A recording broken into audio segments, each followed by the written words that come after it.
O básico de licitação para quem está começando ou está pensando em começar a participar de licitação e vender para o governo. Vamos lá, galera. É um conteúdo, eu vou falar sobre um conteúdo básico mesmo sobre licitação. Talvez você que já venda para o governo, você já vai saber de muitas coisas que eu estou falando aqui, que eu vou falar aqui na live, melhor dizendo. Hoje o conteúdo é realmente para você que está pensando em começar a vender para o governo, para você que até mesmo já vende, mas está muito no início ainda. Então eu vou te passar algumas pequenas dicas, né? Mas realmente é um conteúdo mais básico, tá, pessoal? Porque aqui no nosso canal, aqui é um conteúdo democrático, que tem conteúdo muito básico, tem conteúdo um pouco mais avançado, tem dia que a gente faz uma aula mais prática e tem dia que a gente traz um tema mais basicão mesmo. Então você que está começando agora, caiu de paraquedas aqui, não entende nada do que é licitação, essa live é para você, tá bom? Aproveite esse conteúdo, pode ser que ele te ajude a começar aí, dar os seus primeiros passos, te encorajar a começar a vender para o governo. Vamos então começar aqui o nosso conteúdo. Mais uma vez, eu lembro que este é um conteúdo mais voltado para realmente quem está começando ou pensando em começar a vender para o governo agora, tá? Muito básico. Então, como a gente vai falar hoje de um conteúdo basiqueira, nada melhor do que a gente começar explicando o que é licitação. Muitas pessoas, principalmente você que está caindo de paraquedas, talvez esse seja o seu primeiro vídeo aqui assistindo aqui no canal. O que é licitação, pessoal? Licitação é o processo que o governo, qualquer órgão público, imagine o seguinte, o órgão público, qualquer um desses órgãos públicos que tem por aí, imagine que eles são uma empresa igual a minha, igual a outras empresas que você compra por aí no teu dia a dia. Ele tem um CNPJ, enfim. Essa empresa ela precisa de insumos, ela precisa de serviços para que ela consiga cumprir com a finalidade dela. Né? O órgão público, cada um tem uma finalidade. A Polícia Federal é prover segurança para a população, a militar mais ainda, né? Hospitais é cuidar da saúde da galera, escola da educação. E para que esse objetivo seja cumprido, seja concluído, eles precisam de insumos e precisam de serviço. A diferença é que um órgão público ele não pode simplesmente chegar em qualquer empresa e contratá-lo. Ele tem que fazer um processo de licitação, tá bom? Então o processo de licitação visa o quê? Selecionar um fornecedor e uma melhor proposta para que ele possa contratar. Eu com a Magna aqui, eu precisei de uma resma de papel A4. Eu chego aqui na esquina, aqui, pego a primeira papelaria, se tiver aqui num sanhaço, se tiver numa urgência, eu vou comprar ali e acabou, não vou nem perguntar o preço, só me dá aí essa resma aí e vamos embora. Né? Agora, o órgão público não pode fazer isso, ele tem que pegar, fazer alguns orçamentos, fazer todo um processo, que às vezes é até um pouco burocrático, mas daqui a pouco a gente vai chegar nesse tema, para que ele selecione os fornecedores que poderão vender para ele no futuro. Essa é a regra do jogo. Nenhum órgão público pode contratar que não seja através de licitação. Qual que é a exceção? A dispensa de licitação. Aqui a gente chama até de piscininha, carinhosamente, né? Não vou me pegar nos detalhes aqui, mas a dispensa de licitação é uma exceção à regra. Quando o órgão público ele precisa de algo muito urgente, de um produto, até mesmo um serviço, preciso de um negócio para ontem. Eu não tenho tempo de fazer uma licitação. Eu faço, então, o órgão público, no caso, uma dispensa de licitação. O próprio nome já diz, né, pessoal? Dispensa o procedimento licitatório. É uma compra direta, é o nome mais clássico que você vai ouvir, você que está chegando agora, está aprendendo, compra direta. O próprio nome já diz, ele pega um fornecedor ali e faz essa aquisição imediata.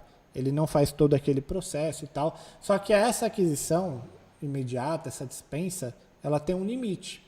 O órgão público não pode usar isso sempre. Esse limite hoje é 50 mil e pouquinhos reais lá, 50 e pouquinhos para material e 100 e pouquinhos mil aí para serviço. Não vou lembrar exatamente o número agora, porque mudou aí com a nova lei de licitações, mas ele pode utilizar até esse limite. Vamos arredondar aqui para facilitar a conta, 50 mil reais para material e 100 mil para serviço, tá bom? Esse é o limite que cada órgão público tem para usar para o ano inteiro. Então, durante o ano de 2023, por exemplo, que é o ano que a gente vai entrar daqui a pouquinho, né? Pega qualquer órgão público, a Escola de Cadetes do Exército, que está aqui pertinho. 2023, esse carinha, o órgão público, ele vai ter 50 mil e pouquinho ali para usar, para comprar material via contratação direta e 100 mil e pouquinho para serviços, beleza? Se não tivesse um limite, ninguém ia fazer licitação, né? O órgão público, ele ia simplesmente ficar usando dispensa à torta direita aí, tá bom? Então, introduzido ao processo, o que é cada uma das coisas, vamos então ao próximo tópico. A licitação, ela é presencial? Como que funciona? É eletrônica, presencial, e fato é que existem as duas formas de fazer licitação.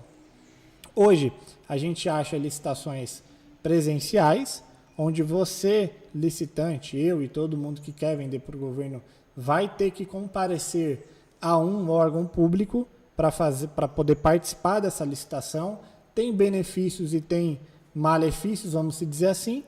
E também existem as licitações eletrônicas, onde apenas com um computador com acesso à internet você já consegue participar.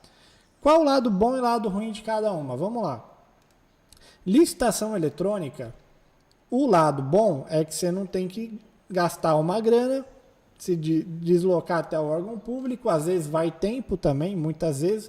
Eu já fui em licitação presencial aqui, que eu tive, sei lá, o pregão ele começava 9 horas, um exemplo, né? 9 horas da manhã, que geralmente é mais ou menos esse horário que os pregões começam mesmo, os presenciais e até mesmo os eletrônicos. Eu tive que sair de casa 2h30 da manhã, né? Porque eu peguei o carro, foram 5 horas de viagem, você tem que chegar com uma certa antecedência, você não pode correr o risco de atrasar. Saí ali 2h30 da manhã, quase 3 horas da manhã. Peguei 5 horas de estrada, cheguei lá por volta das 7 e pouquinho, 8 horas, fiquei por ali esperando até a sessão começar, a sessão da licitação.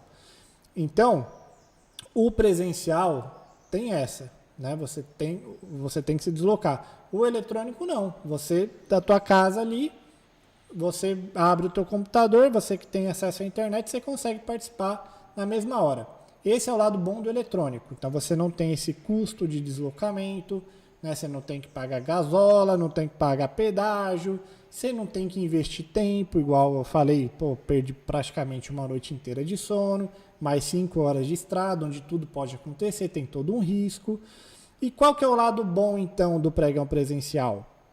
O lado bom, por incrível que pareça, muitas pessoas falam que não tem, mas tem, né? Eu já participei de inúmeros pregões, já perdi a conta, já deu problema do carro no meio da viagem, já aconteceu, tem várias histórias. Mas o lado ruim, o lado bom, melhor dizendo, do eletrônico, do presencial, é que nem todo mundo está disposto a fazer isso, a ter deslocamento, gastar tempo, gastar o teu carro, o teu veículo. Muitas vezes, dependendo da licitação, você tem que até pagar o hotel para você pernoitar na cidade, né?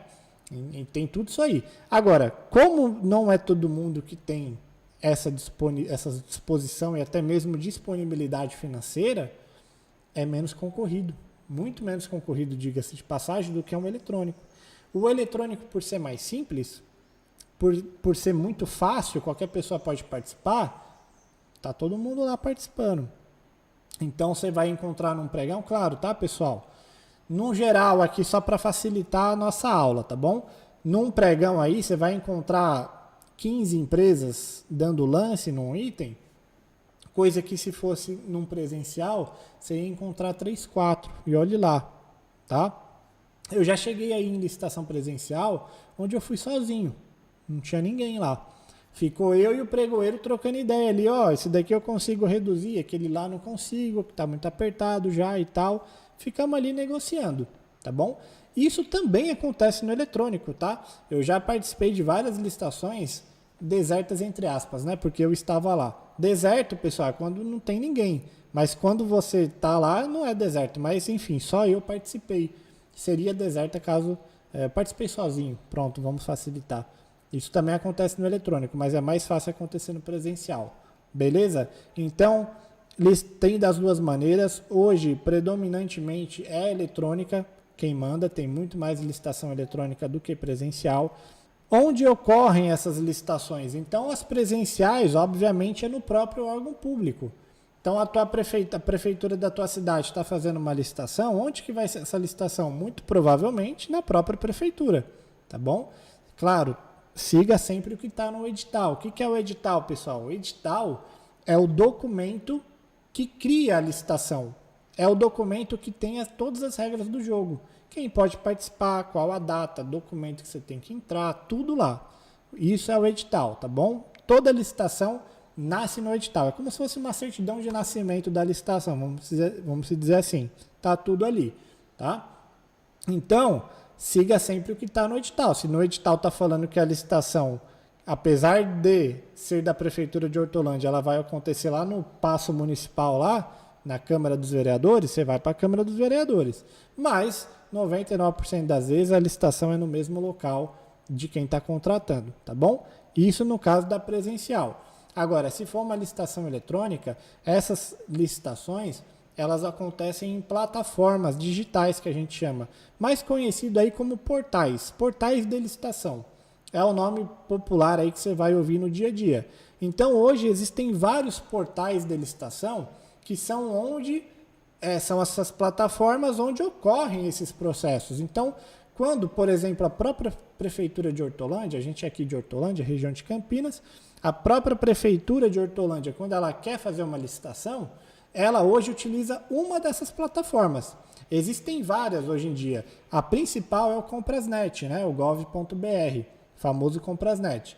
Mas tem também o BBMnet, que é onde a licitação aqui de Hortolândia acontece de forma eletrônica. Tem o próprio Licitações E, que é o famigerado portal do Banco do Brasil. Vocês que estão chegando agora nunca devem ter ouvido falar, mas vocês vão ouvir falar com certeza. O Licitações é o segundo maior portal de compras do Brasil, tá bom? Ele é bem grandão, tem bastante coisa lá, bastante órgão público cadastrado. Nós temos a plataforma da BEC, que é a Bolsa Eletrônica de Compras do Estado de São Paulo, é onde todas as licitações estaduais de São Paulo acontecem. E aí poderia ficar aqui 2 horas só falando de vários portais que existem. Então esses portais, eles são utilizados para que essas licitações eletrônicas aconteçam, tá bom? Bruno, é pago, é gratuito? Uma dúvida muito comum da galera. Existem, na maioria das vezes não, existem licitações gratuitas e existem licitações pagas, tá, pessoal? Na grande maioria, são licitações gratuitas. Você não vai ter que pagar nada para você poder participar. Isso é diferente de ter dinheiro? É diferente de ter dinheiro ou não. Ou melhor, apesar de ser gratuita, não quer dizer que você não tenha que ter dinheiro. Então, existem licitações tanto de forma gratuita quanto de forma paga. Lá no site da Magna Licitações, se você entrar lá no nosso site agora, você vai ver lá uma aba escrito lá no nosso site mesmo, tá? Escrito lá, Downloads. Se você for lá, magnalicitações.com.br, vai ter uma abinha lá, um menuzinho chamado Downloads. Se você for lá nesse menu, você vai achar um e-book, um livro digital que a gente criou com as principais plataformas do Brasil hoje. Tá? Então entra lá, baixa esse e-book, o e-book é gratuito, você não vai pagar nada para você baixar. Você vai baixar esse e-book e lá eu vou te dizer, não são todas, porque nem eu mesmo conheço todas as plataformas até hoje, são muitas, né?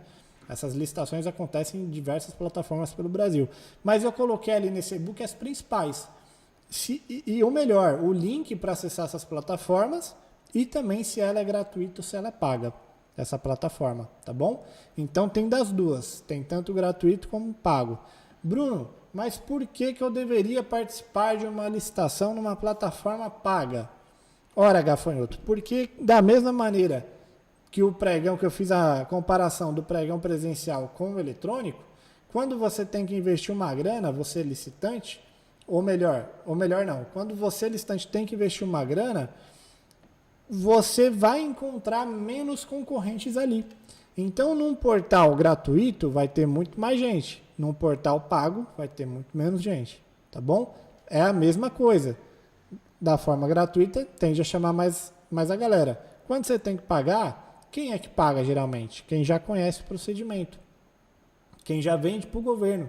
Quem já sabe como funciona. Você que está começando agora, se você está aqui comigo, provavelmente é porque você está começando agora ou querendo começar. Você optaria em começar por uma gratuita ou uma paga? Muito provavelmente 90% de vocês aqui falariam gratuita. Por quê? Porque é normal. Quando você está começando um projeto novo, está começando uma nova jornada, você quer primeiro testar sem investir nada, né? Para ver qual é que é a ideia, para ver se funciona, não funciona, como que vai se dar esse novo projeto. Então você não quer pagar logo. Quem paga é a galera que já sabe como a banda toca, tá bom? Mas por que eu estou falando então que vale a pena? Porque um dia você vai chegar nesse nível de sair do nível básico e ir ali para o nível intermediário, nível avançado de licitação, e aí vale a pena você investir nessas plataformas, porque ali é menos concorrido. Maravilha?